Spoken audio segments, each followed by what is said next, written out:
Artist అంటే ఎలా ఉండాలి? చిరంజీవిలా ఉండాలి. హీరో అంటే ఎలా ఉండాలి? చిరంజీవిలా ఉండాలి.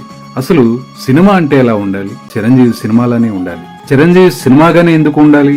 ఎందుకంటే చిరంజీవి సినిమాలో ప్రేక్షకులు కోరుకునే ఆట పాట, ఫైటింగ్లు, డాన్సింగ్లు, కడుపుబ్బ నవ్వించే హాస్యం, చెమ్మగిల్లే భావోద్వేగం, అంతేకాదు సందేశం, సంకల్పం రగిలించే కథాకల్పన.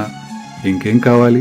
పెద్దోళ్ళు, కుర్రోళ్ళు, ఆడోళ్ళు, పిల్లకాయలు, ఇలా అందరు మెచ్చే అందరివాడు. 3 తరాలుగా తెలుగు సినిమాను శాసిస్తున్న జగదీక వీరుడే మన మెగాస్టార్ చిరంజీవి.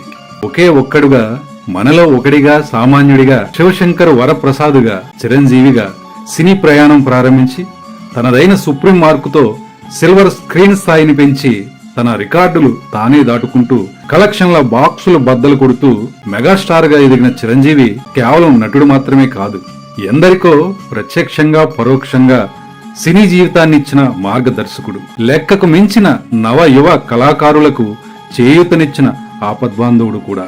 అందుకే మెగాస్టార్ చిరంజీవి అంటే సినిమా చరిత్రలో తరతరాలకు తరగని ఓ అద్భుతం. చిరంజీవి అంటే మాటల్లో చెప్పలేని రోమాంచక అనుభవం. చిరంజీవి అంటే తెరంతా ఆక్రమించుకునే అలుపెరగని వినోదం. చిరంజీవి అంటే సాటి మనిషి సంతోషానికి కారణమయ్యే ఓ బలమైన టానిక్. చిరంజీవి అంటే నవరసాలను అవలీలగా పండించే అభినయ కౌశలం. చిరంజీవి అంటే ఓ మానవత్వ పరిమళం. ఇది అక్షరాల మీ అభిమాని చిరుకానుక. ఇట్లు మీ వీరాభిమాని, జర్నలిస్ట్, కార్టూనిస్ట్ గంగాధర్ వీర్ల.